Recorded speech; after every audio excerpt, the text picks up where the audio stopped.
Sog'liqni saqlash tizimidagi islohotlarni amalga oshirishning qo'shimcha chora-tadbirlari to'g'risidagi Prezident qarori qabul qilindi.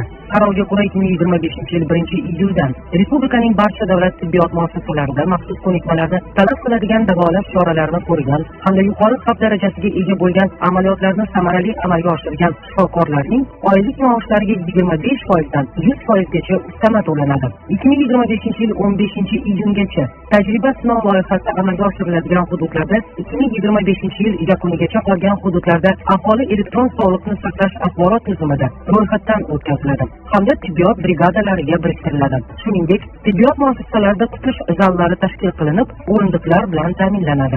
Aholi, bemorlar, nogironlar harakatlanishi uchun qulayliklar yaratiladi. Ona va bola xonalari tashkil qilinadi. Xonalar va yo'laklar tejamkor zamonaviy yoritish qurilmalari bilan jihozlanadi. Majburiy raqamli markirovkalash tizimi samaradorligini oshirishga qaratilgan qo'shimcha chora-tadbirlar to'g'risidagi Prezident qarori qabul qilindi. Tadbirkorlar tomonidan olingan markirovka kodlarini mahsulotlarga qo'llash uchun belgilangan 90 kalendar kunlik muddat bekor qilinadi. Markirovka kodlari mahsulotga bevosita qo'llangandan keyin ular uchun to'lov amalga oshiriladi. Qarorga ko'ra 2025-yil 1-iyuldan import qiluvchi tashkilot tomonidan O'zbekiston hududiga olib kirilgan dori vositalarini ularning ulgurji va chakana savdosi bilan shug'ullanuvchi tadbirkorlarga to'g'ridan-to'g'ri yoki uning rasmiy dilerlari orqali realizatsiya qilish elektron hisob varaq faktura asosida amalga oshiriladi. Raqamli markirovkalangan mahsulotlarni ulgurji sotish faqat naqd pulsiz shaklda bank hisob varaqlari orqali amalga oshiriladi. Mamlakatimizda qayta sug'urta tizimini yanada takomillashtirish chora-tadbirlari to'g'risidagi Prezident qarori qabul qilindi. Qarorga ko'ra, qayta sug'urta tizimini 2025-yilda yanada takomillashtirishning asosiy maqsadlari etib quyidagilar belgilandi. Milliy qayta sug'urta bozori hajmini 4 trillion so'mga yetkazish, qayta sug'urta xizmatlari eksportini kamida 30% ga oshirish, xalqaro hamkorlikni kengaytirish va qayta sug'urta sohasiga jalb qilinadigan investitsiyalar hajmini 15 milliard so'mgacha oshirish. Qarorga ko'ra, O'zbekiston qayta sug'urta kompaniyasi milliy qayta sug'urta tashkiloti tashkil etiladi. Qimmatli qog'ozlar bozorida hiyla-nayrangni oldini olish qoidalari Adliya vazirligida davlat ro'yxatidan o'tkazildi. Mazkur qoidalar qimmatli qog'ozlar bozorida hiyla-nayrangni oldini olish va unga yo'l qo'ymaslik tartibini belgilaydi. Qoidalarga ko'ra, qimmatli qog'ozlar bozorining professional ishtirokchiga yolg'on chalg'ituvchi vaziyatlar yaratish, shu jumladan quyidagilar taqiqlanadi. Mulkdorning o'zgarishiga olib kelmaydigan bitimni amalga oshirish, yolg'on yoki boshqa bozor ishtirokchilarini chalg'itadigan har qanday ma'lumotlarni berish va tarqatish.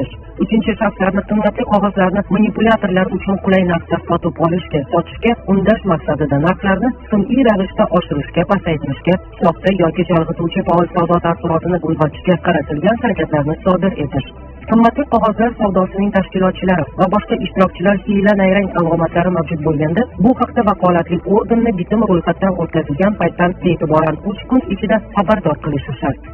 Ijodkor yoshlarni qo'llab-quvvatlash va rag'batlantirishning qo'shimcha chora-tadbirlari to'g'risidagi hukumat qarori qabul qilindi. Qarorga ko'ra, madaniyat va san'at sohasida iqtidorli yoshlarni qo'llab-quvvatlash maqsadida quyidagilar yo'lga qo'yiladi. Ijodkor yoshlar faoliyatini muvofiqlashtiruvchi yagona platforma joriy etiladi hamda RP madaniyat yagona boshqaruv tizimiga integratsiya qilinadi. Madaniyat sohasida sun'iy intellektdan hamda zamonaviy texnologiyalardan foydalanish bo'yicha ijodiy texnolaboratoriya tashkil etiladi. Madaniyat va san'at yo'nalishidagi start-up loyihalari uchun bazaviy hisoblash miqdorining 100 baravargacha miqdorda ijodiy grantlar ajratish choralari ko'riladi. Mebel va yog'ochsozlik sanoatining rivojlanishi uchun qulay shart-sharoitlar yaratishga oid qo'shimcha chora-tadbirlar to'g'risidagi Prezident qarori qabul qilindi. Qarorga ko'ra 2025-2028 yillarda mebel va yog'ochsozlik sanoatini rivojlantirishning asosiy maqsadli ko'rsatkichlari etib quyidagilar belgilandi.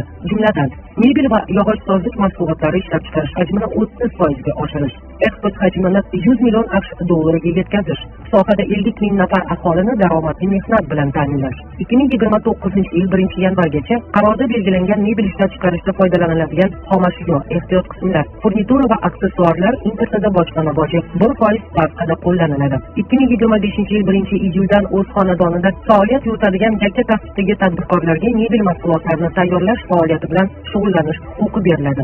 2025-yil 1-avgustdan mahalliy mebel texnologlari uchun rivojlangan xorijiy mamlakatlardagi nufuzli tashkilotlarning sohaga tegishli bo'lgan malaka sertifikatlarini olish harakatlarining 50% qoplab beriladi. Nogironlik pensiyalari va kompensatsiyalarni tayinlashda proaktiv xizmatlarni joriy etish to'g'risidagi Prezident qarori qabul qilindi. Qarorga ko'ra 2025 yil 1-iyuldan fuqarolarga davlat pensiyalari va kompensatsiyalarni tayinlashning quyidagi soddalashtirilgan tartibi joriy etiladi. Fuqarolarga birinchi yoki ikkinchi guruh nogironligi belgilanganda pensiyalarni alohida murojaat talab etmasdan proaktiv shaklda tayinlash. Bunda fuqaroga proaktiv shaklda tayinlangan pensiyalarni rad qilish huquqi beriladi. Ko'rish qobiliyati bo'yicha birinchi guruh nogironligi bo'lgan shaxslarga hamda yadro poligonlari va boshqa radiatsiya yadro obyektlarida harbiy xizmatni o'tagan shaxslarga kompensatsiyalarni elektron ma'lumotlar almashinuvi asosida proaktiv shaklda tayinlash. Nogironlik pensiyasi tayinlangandan so'ng kamida 1 yil ish stajiga ega bo'lganda fuqaroning pensiya miqdorini har 2 yilda proaktiv shaklda qayta hisoblash.